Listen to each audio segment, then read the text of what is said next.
प्राचीन समय में एक समृद्ध राज्य था जिसका नाम था धाराणिया। इस राज्य का राजा वीरेंद्र अपने साहस और न्यायप्रियता के लिए प्रसिद्ध था। लेकिन एक रात रहस्यमयी तरीके से पूरा राज्य गायब हो गया और वह केवल एक कहानी बनकर रह गया। कुछ लोग कहते थे कि राज्य पर कोई भयंकर श्राप था, तो कुछ मानते थे कि इसे देवताओं ने छुपा दिया था। 100 साल बाद अर्जुन नाम का एक युवा इतिहासकार धाराणिया के रहस्य में दिलचस्पी रखने लगा। उसने राज्य के बारे में जितनी किताबें और दस्तावेज हो सके पढ़े और एक दिन एक पुरानी किताब में एक गुप्त सुराग पाया। उसमें एक घाटी का नक्शा था जो पहाड़ों के बीच छुपी हुई थी।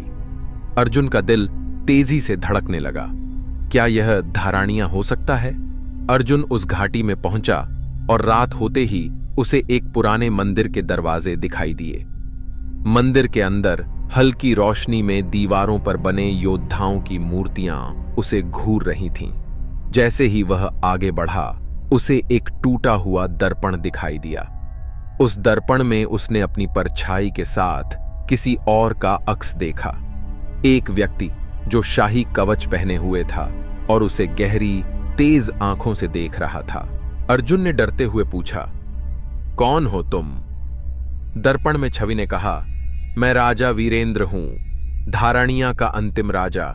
हमारे राज्य के साथ एक विश्वासघात हुआ था।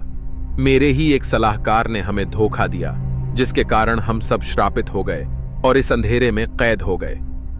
अर्जुन ने राजा की बात ध्यान से सुनी और फिर धीरे से पूछा, क्या आपको मुक्त किया जा सकता है? राजा वीरेंद्र ने गहरी सांस लेते हुए कहा, लेकिन इसकी एक शर्त है।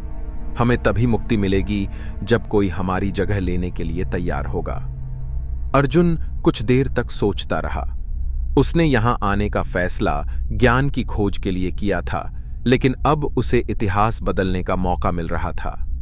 अर्जुन ने राजा की ओर देखा और दृढ़ता से कहा, मैं आपकी जगह लेने के लिए तैयार हूं। जैसे ही अर्जुन ने ये शब्द कहे, पूरा मंदिर रोशनी से भर गया। राजा वीरेंद्र और उनके साथियों की आत्माएं मुक्त हो गईं और अर्जुन की छवि धीरे धीरे दर्पण में विलीन हो गई। कुछ समय बाद घाटी का वह मंदिर एक बार फिर शांत हो गया। अर्जुन अब धाराणिया के रहस्यमयी संसार का हिस्सा बन चुका था और राजा वीरेंद्र की आत्मा ने शांति पाई थी। धाराणिया का श्राप टूट चुका था, लेकिन अब अर्जुन की कहानी उस घाटी की मिस्ट्री बन गई जो शायद किसी और की खोज का इंतजार कर रही थी।